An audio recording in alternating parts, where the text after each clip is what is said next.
Jesus says, I'm going to make you into something. Some of us are about to step into what we have been made for. The only way that you move into mission mode is when you say, God, I've got enough of me. Now I'm ready for you. God, I recognize that there's still something left, but I don't want to be down to crumbs anymore. I want to know what you can do with leftovers. If you don't believe that you serve a God who can do something with leftovers, baby, you in the right church. I want to be in the pattern that lands on good. I want that.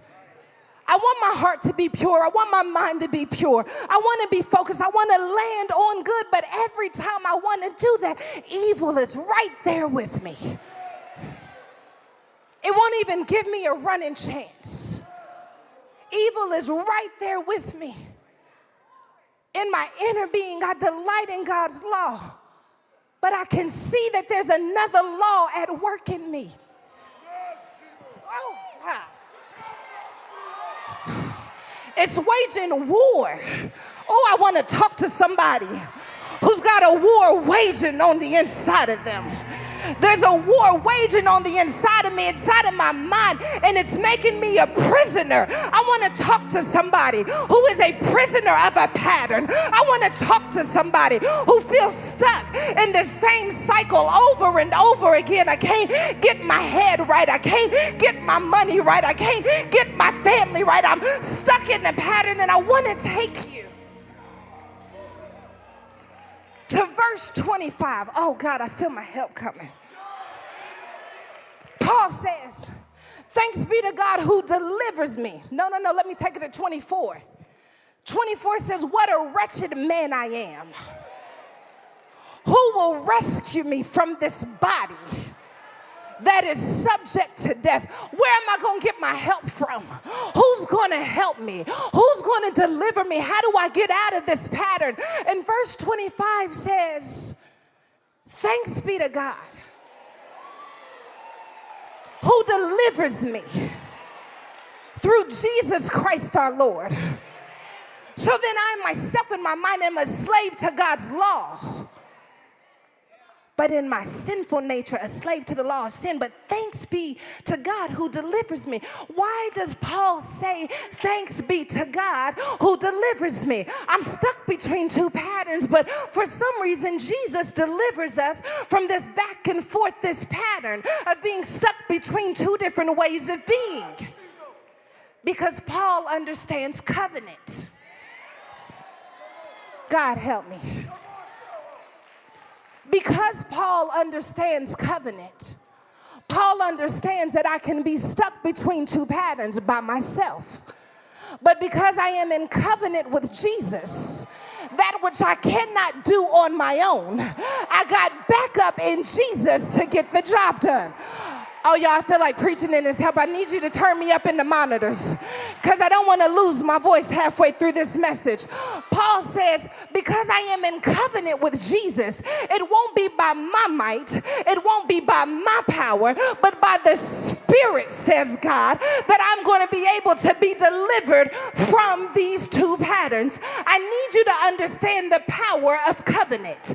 The power of covenant means that which you cannot do in your own strength, because you are in covenant with God. If you turn to God and say, God, I don't want to be stuck in this pattern anymore, and I tried it in my own strength, but God, I need some help. That Jesus says, that's what I came for. I came that you would be delivered from sin. I came that you would be delivered from destruction. I came that depression would have to back up off of you. I came so that anxiety would have to leave you alone. I am in covenant with God. You think having Jesus in your heart is about being a good judgmental Christian. No, baby. When I got Jesus, I got backup in the Spirit. When I got Jesus, I got to pray prayers that I couldn't pray on my own. I couldn't even come to the throne of grace. But because of Jesus, I can do things that I shouldn't be able to do because I am in covenant with God. I'm in covenant with God. When you're in covenant with God, no weapon formed against you will prosper. When you are in covenant with God, though he slay me, yet shall I trust in him. When you are in covenant with God, he'll make your enemies your footstool. When you are in covenant with God, he'll cover you even when you made a mistake. When you are in covenant with God, demons start trembling. When you are in covenant with God, generational patterns are broken. It ain't nothing but a covenant, baby. It ain't nothing but a covenant, baby. I am in covenant with God. How do I know the child is going to be saved? Because I've never seen the righteous forsaken, nor their seed begging for bread. I am in covenant with God. Covenant. He's a covenant-keeping God.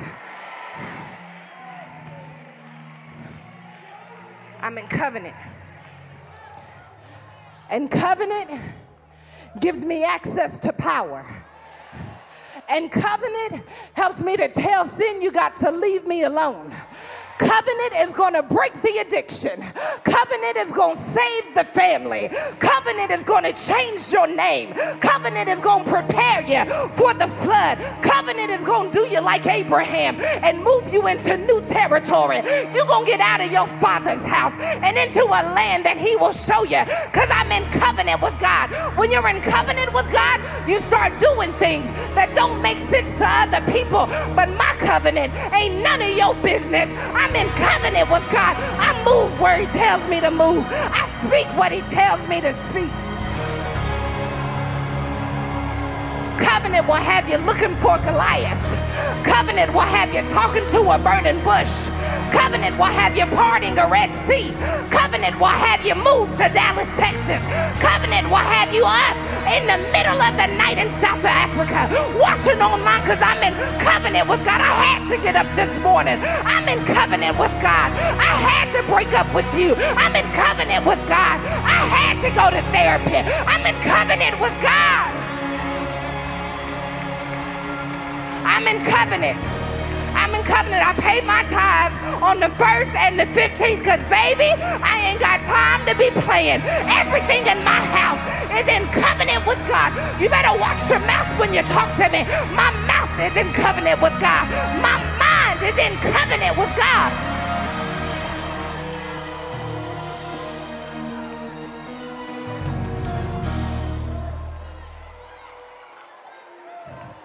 Christine Kane. She's one of my favorite women preachers.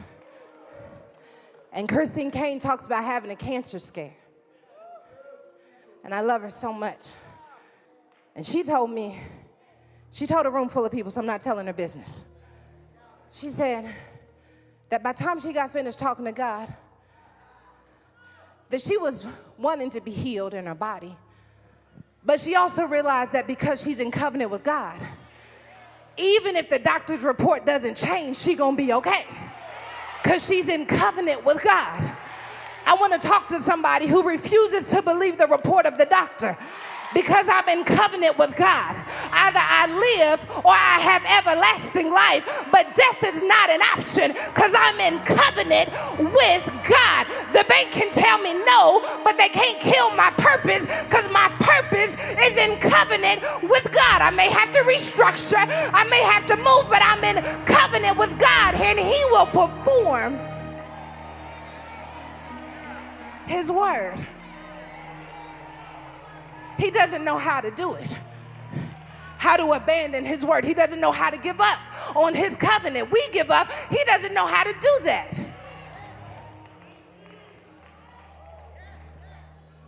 So I don't lean into my own understanding, because I'm in covenant with God. I'm going to cry tonight, but joy is coming in the morning, because I'm in covenant with God. It don't mean life doesn't hurt. It just means that I serve a God that's going to get me the good, because I'm in covenant with God. Oh, God, I wish I could say this real good. Being in covenant with God doesn't mean that I'm always going to feel prosperous I can downsize and still be in covenant with God. Because being in covenant with God is about where my spirit is, not where my resources are. When you have the source, it doesn't matter what your resources are, because I'm in covenant with God. I can do all things through Christ who strengthens me. In the context of my whole life can change, my whole world can change. It could be turned upside down. But I'm going to be good because I'm in covenant. Jesus says, I am the covenant. I am the blood covenant, the new covenant. I know you heard about God making covenant with other men, but now the new covenant is that whosoever believes in me shall not perish but have everlasting life. I am the new covenant. So we have Jesus, the new covenant, who is creating a pattern for all of us to follow. Oh, God, help me. Jesus is the pattern that we're to follow, but he's also making patterns through the disciples. Oh, God. I'm going to take my time because I don't want to mess it up. Jesus, our new covenant, calls 12 disciples together. I'm going to give you insight, he says to the disciples, on what God is doing in the earth. Because when you're in covenant with God, you get information first that other people can't even understand.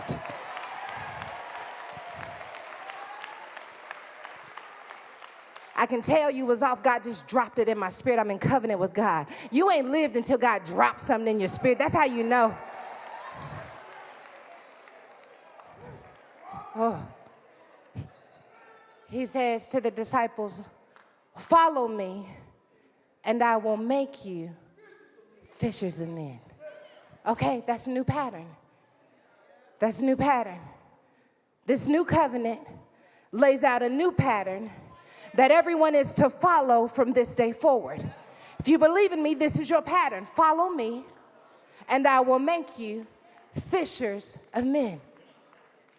Step one in the pattern, follow me. Follow me. Just follow me.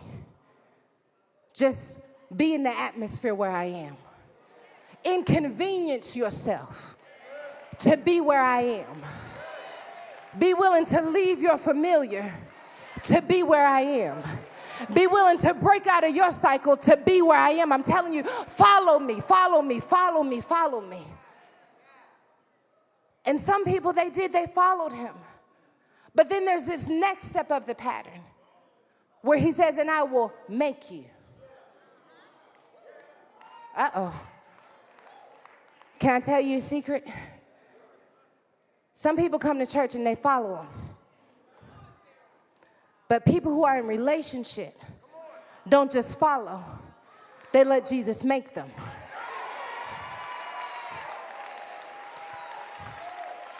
If you could have seen the person you sit next to before you were sitting next to him, you would know that he's a miracle working God. I didn't just get to where I am. He made me into this. Baby, there was a time I would have cussed you and slapped you, but he made me into this. There was a time when I would have lost my mind, but he made me into this. I didn't just follow him so that I could say I'm a cute little Christian. I allowed him to make me. I don't think the same way. I don't speak the same way because I allowed him to make me. Jesus says, I'm going to make you into something.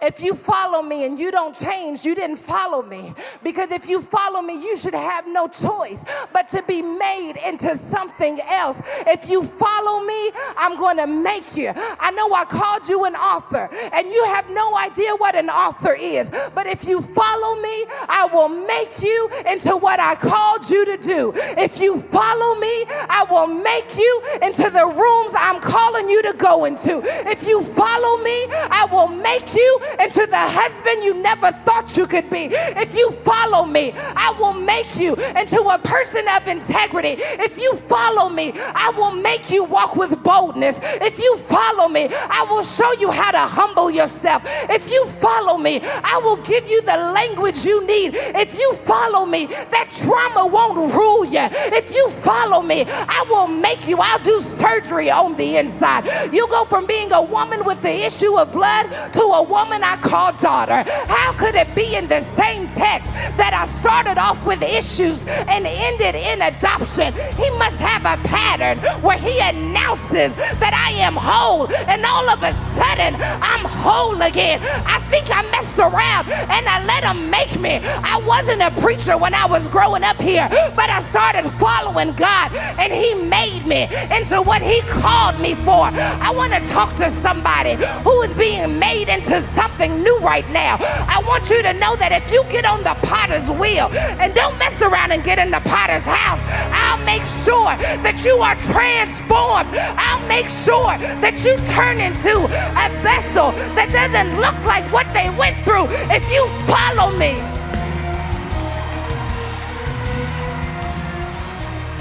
I will.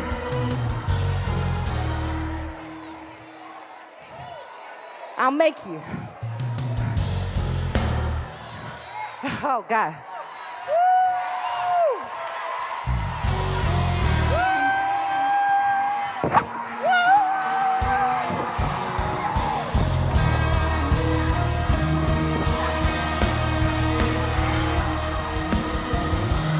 Okay, I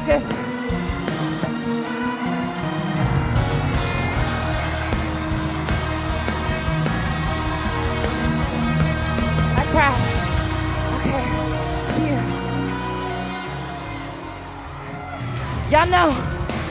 Y'all know what I love about him? Is that the following and the making is not a one-time thing. Because sometimes I follow him and he makes me on the level that I am. But then he calls me somewhere else. And I got to follow him somewhere I've never been before. And he says, follow me and I'll make you again. Follow me and we'll go from glory to glory to glory. Just keep following and I'm gonna keep making. If you keep following, I'm gonna keep making. If you keep following, even in your latter years, I'll still be making you. Even in your former years, I'll still be making you. I don't.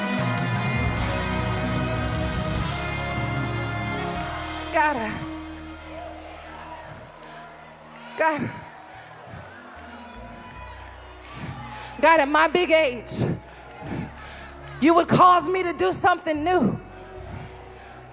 God, I don't know if I could survive in that new arena. I don't know if I could survive in that new industry. God, you would call me. Follow me. And I'll make you. I'll show you. I'll show you how to quit. I'll show you how to build. I'll show you how to let go. I'll make you the person who doesn't even need that anymore. Follow me, and I will make you. I'll make you into it. Holy and acceptable, I'll make you into it. Follow me. I don't just call the shots. I get in the ring with you. I'll make you into that man. I'll make you into that woman. I'll make you into that bit. I'll make you into it.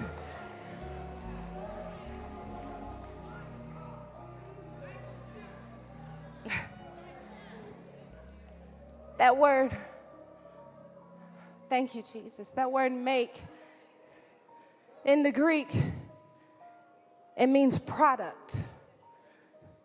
Follow me, and you will be my product. You'll be my product. You'll be my brand. You'll be the collective essence of my expression. I will make you my product. And I know that he does this because in Acts 4, when the disciples are speaking in the synagogues, they perceive that they were uneducated and untrained men. And they marveled because they realized they had been with Jesus. Untrained, uneducated, but the product of Jesus. It was so evident that they had been with Jesus because they looked like a product of his. I want to be a product of Jesus.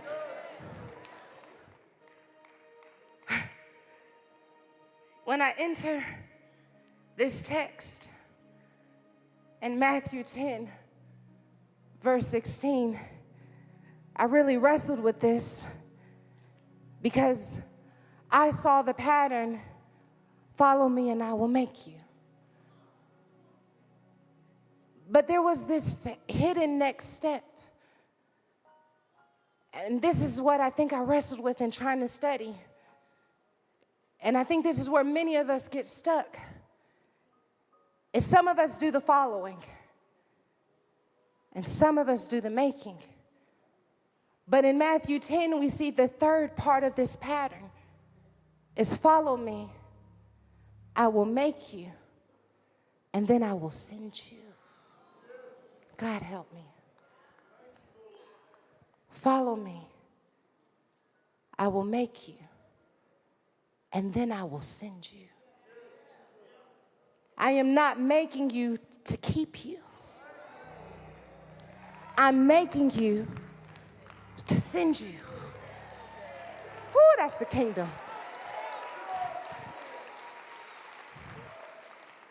And some of us, we come to church and we follow him and we've been made new, but we don't allow ourselves to be sent. In the kingdom of heaven, which is different than church, is about how we invade what happens outside of this room. It is how we take the kingdoms of this world and make them the kingdom of our Lord. It's when the ideas and the creativity that God has placed on the inside of us doesn't stay with us. He tells these disciples, I'm sending you. And you are stepping into what you were made for. I don't know who's in this room, but I want you to understand that maybe you're like the disciples. And this is the part that I feel is so prophetic. And maybe it's just my own mail and I'm letting you read my mail. Some of us are about to step into what we have been made for. Self-preservation is not the mission. Your self-preservation is a method that you use as a vehicle. God help me to say it. Self-preservation is a vehicle, but it is not the destination. So I practice preserving myself because I know that God has work for me to do. But I don't make my mission protecting myself, because if I make my mission protecting myself, then I will miss out on the very reason that I was created. And so I have to learn to balance the reality that I do need to preserve myself, and I do need to move with wisdom, and I do need to have boundaries, but I also need to know when none of that matters, because it's time for me to step into something that requires vulnerability. It's time for me to step into something that I've I've never seen before, and I can't do it and be comfortable at the same time. So self, get ready to get uncomfortable because we're moving into mission mode. You got to know the difference between preservation mode and mission mode. And I felt like God told me that there were just one or two people in this room who were about to move from preservation mode and into mission mode, that they did what they had to do to preserve themselves. They did what they had to do to preserve their peace. They did what they had to do to preserve their mind, but they've been in preservation mode for so long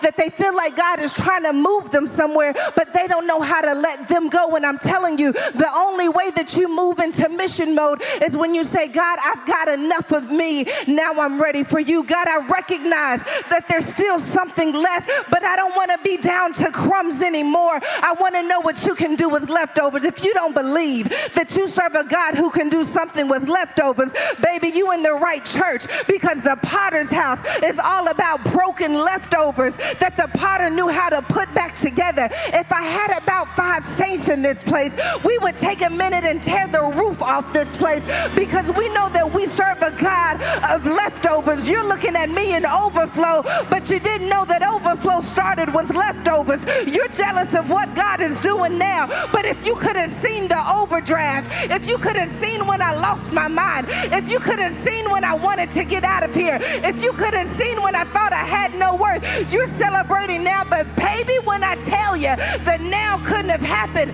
unless then.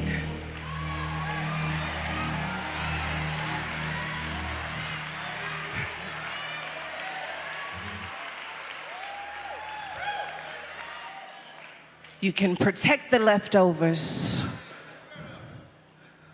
or you can offer the leftovers as a sacrifice. Moses had to be willing to take what was left over, even though he didn't think it was enough. Even though he wasn't sure that it could be powerful, God says, I want what you have left over, because what you have left over is enough for me to transform not just your world, not just you, but the world. Bishop was talking and he said that there were some world changes in the church. See, sometimes we don't want to set ourselves up for failure by saying things like, I'm a world changer, because you think you're insignificant in the overall plot and plan of the world. But if you knew how connected your world was to everything else God wants to do in the world, you would recognize that you don't have to have an international platform to be a world changer. All you have to do is have a mission that says something in my world is going to change, because I've gone through hell and back, and I'm not going to leave hell waiting here for my children. Something's got to change. I'm going to change the way we communicate. I'm going to change the way we see love. I'm going to change the way we build businesses. I'm going to change the way we engage with one another. I'm going to change the way we worship. I'm going to raise up a new standard. I don't know about what happened before me, but one thing I know is when God says my time is up, I'm going to leave a new standard so that everyone who's connected to me can come up a little higher. That's all I want to do. If breaking a chain means you came up a little higher, that's all that matters to me. I may not be the first millionaire, I may not be the first billionaire, but I'm going to leave a rope, because I'm going to be the first thousandaire. I'm going to be the first hundredaire. I'm going to kick something off in my family that ain't never been kicked off again. I'm going to kick something off from my generation that has never been kicked off before, because my Creator created me to create something different. I am not created to do what has already been done. I'm created to break something. I'm created to change something. I'm created to establish something. I'm created to take some territory. I'm on a mission. The mission requires that I come out of this trance that makes me keep talking myself out of the very thing that I'm called to. I gotta come out of the trance where I feel like protecting me is the ultimate goal. Because if I am protecting me, I am telling God that I don't trust you to protect me. I know you called me to it, but I don't trust you to protect me in it. It takes a certain kind of vulnerability to say, I'm going to go even if I feel uncovered, because I recognize that the call came with protection. The call came with protection. Called me to this marriage, called me to this business. But what if I fail? What if they break my heart? If I called you to it, I'm going to protect you through it. So what if they break your heart? I know how to put it together. So what if you fail? I know how to pick up the broken pieces. So what if it doesn't work out? I know how to make all things work together for the good of those who love the Lord and are called according.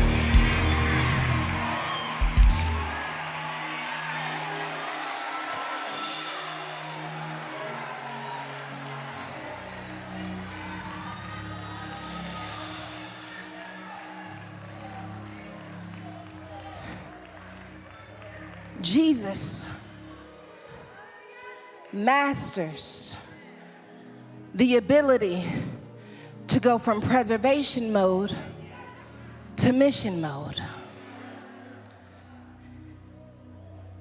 He knew, if you follow in the Gospels, his ministry, there were moments where he would perform a miracle and tell a leper, don't tell anyone, because right now I still have to preserve myself. He would perform ministry and move to the next town immediately, because I gotta preserve myself. But when we see Jesus in the garden, he's moving from preservation mode into mission mode. So when he's in the garden, we hear him say, if it be your will, if you could pass this cup from me. He's been in preservation mode so long that when it's time to move into mission mode, he's got to see God. Because I got to let myself go so that you can perform the work that you want to do through me. And God, I can't let myself go unless you teach me how to unclench my plans and unclench my ways and unclench the way I thought it should be and unclench the love that I have for the very thing that's hurting me and unclench the grasp that I have on what I thought my future should look like. I got to move out of self-preservation mode, and I'm afraid and I'm scared, but nevertheless, not my will be done.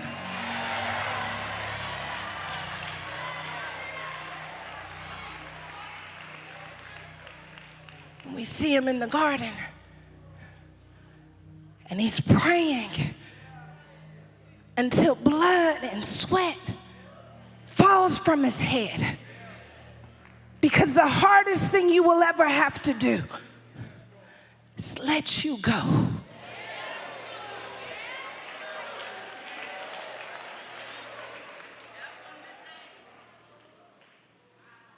But restoration depended on Jesus coming to this moment. I don't know who you are in this room,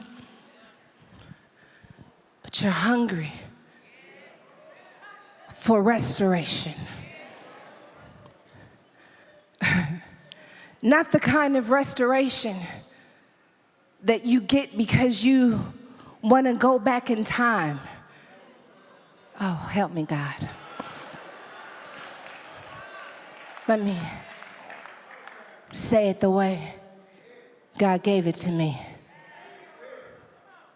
Jesus is so committed to God's mission in the earth that he has to be willing to let himself go. So what is God's mission in the earth? God's mission in the earth is to reconnect creation with Creator. Yeah, that's all right, we're going somewhere. So when God creates man and woman in the garden, he has connection with man and woman. We don't have to wonder where God is. He's just a cry away. We don't have to wonder if his hand is on us. We don't have to wonder if he's going to provide, because we were already connected in the garden. And so when Adam and Eve eat from the fruit in Genesis 3, there is separation that is created. So God is on a mission to reconnect with his creation, so that his creation can understand the fullness of what they received when they were created. Because what happened in the garden skewed our perspective and our perception on who we are in the earth. We don't trust ourselves. We don't trust our creativity. We don't trust that we can say no. We doubt ourselves. We worry. We're in depression. We have shame and addiction because of what happened in the garden. But God says, regardless of what happened in the garden, if I could just connect with them again, I could still bring them to a place of restoration.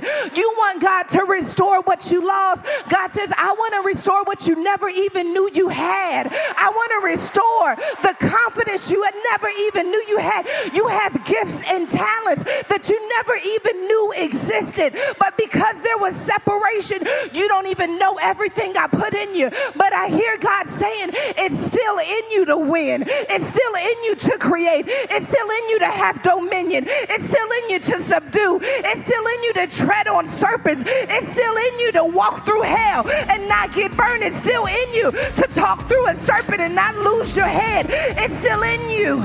Jesus tells his disciples, if any man will come after me, let him deny himself and take up his cross and follow me. For whosoever will save his life will lose it. And whosoever will lose it for my sake.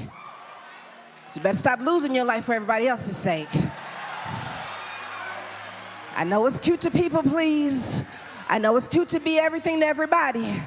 But it's not just about losing your life. It's about losing your life for his sake.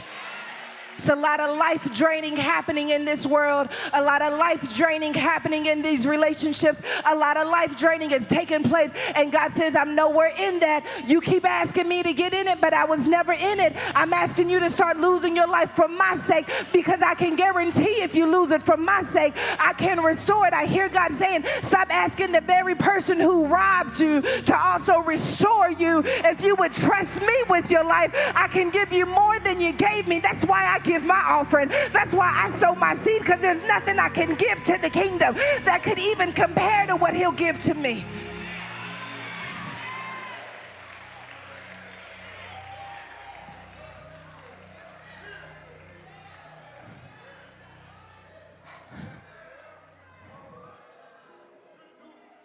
Takes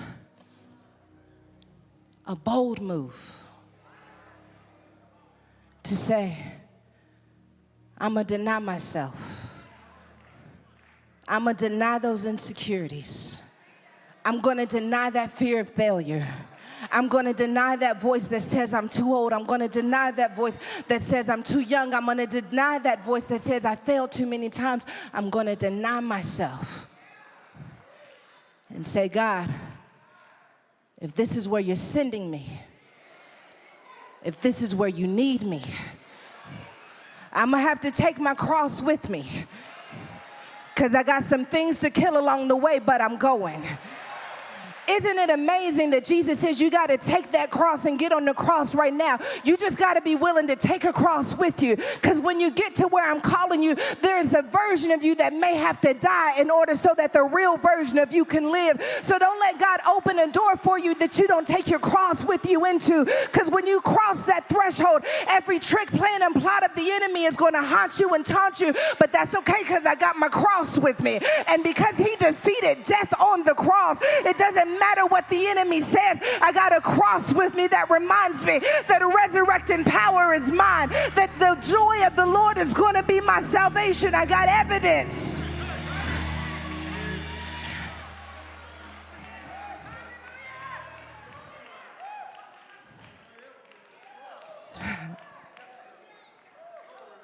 God's got a mission. God's got a mission for this generation. He's got a mission for your family. God's got a mission in the earth. And the mission requires your participation, not your preservation. Jesus, on the cross at 33, it wasn't about preservation. It was about full participation.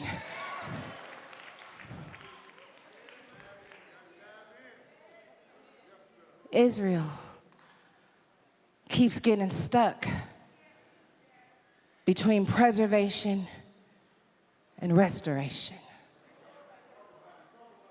If you read the Old Testament and into the New Testament, you'll see that Israel makes a commitment that they're going to follow God because God came through.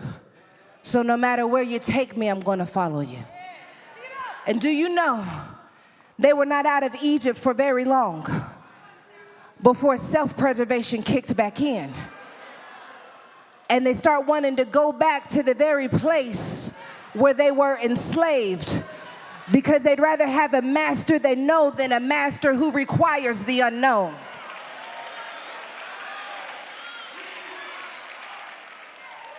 That's the tricky thing about self-preservation. Is sometimes you will settle for a lesser master because you know it, than to dare to trust the master in the unknown. And this is Israel's problem. This is the problem with the Pharisees and the Sadducees. They are committed to preservation, so they miss when God is creating moments for restoration. See, I think in order to fully understand this, we have to let go of the idea that restoration is when God gives me back what I lost.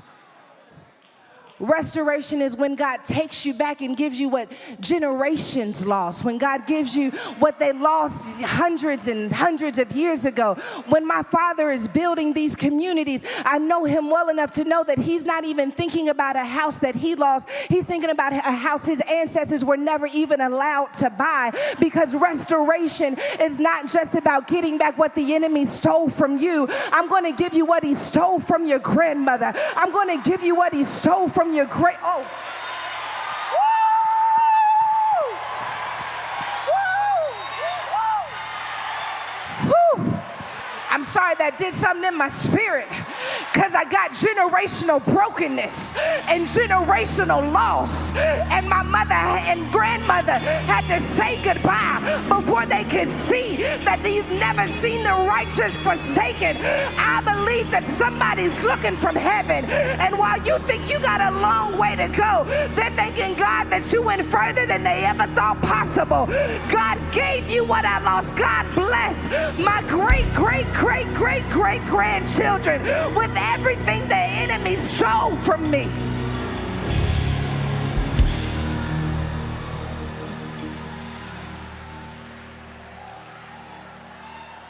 Woo.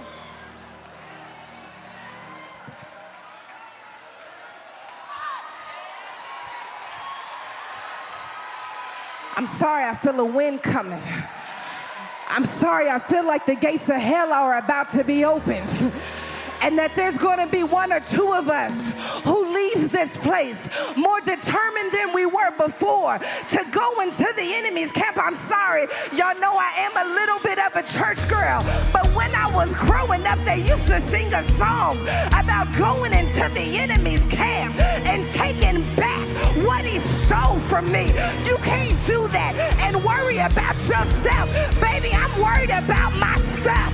I'm worried about my blessings. I'm worried about my peace.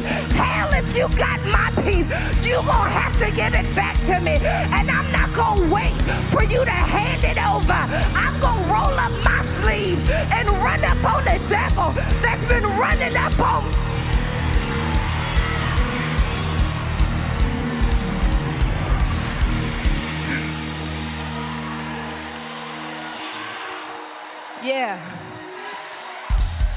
You stole it, but you can't keep it.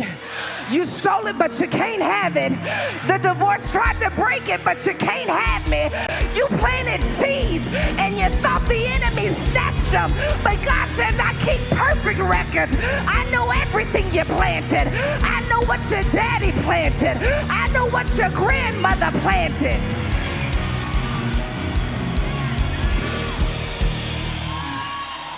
No wonder we're surrounded by a great cloud of witnesses, because I want to witness the moment you come into yourself and remind hell that you slayed me, but I stayed in position because I trust that the slaying is working for my good.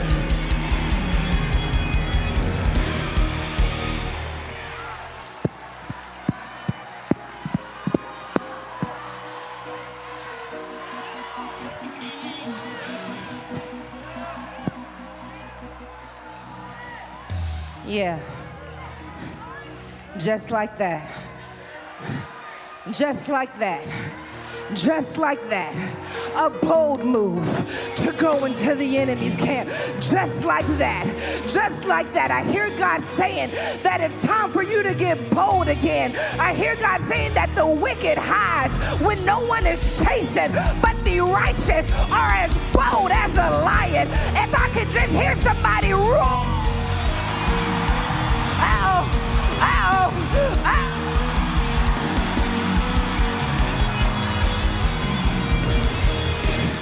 Did you hear the demons tremble?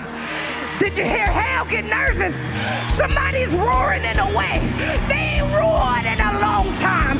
Somebody's coming out in a way they ain't came.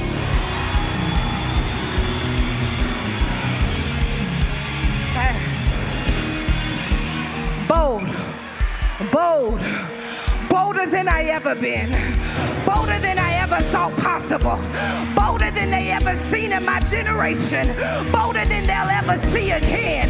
I'm gonna do something you've never seen before.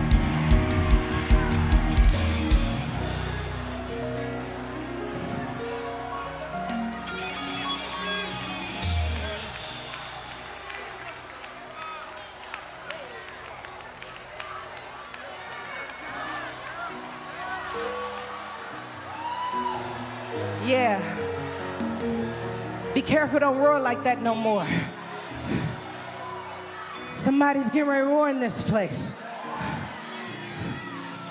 And when they roar, be careful who you sit next to, because you're not even going to mean to roar. But all of a sudden, you're going to think if they could roar, after all they've been through, if they could be bold as a lion, when life tried to run over them, if they could trust God in every season, then maybe, just maybe,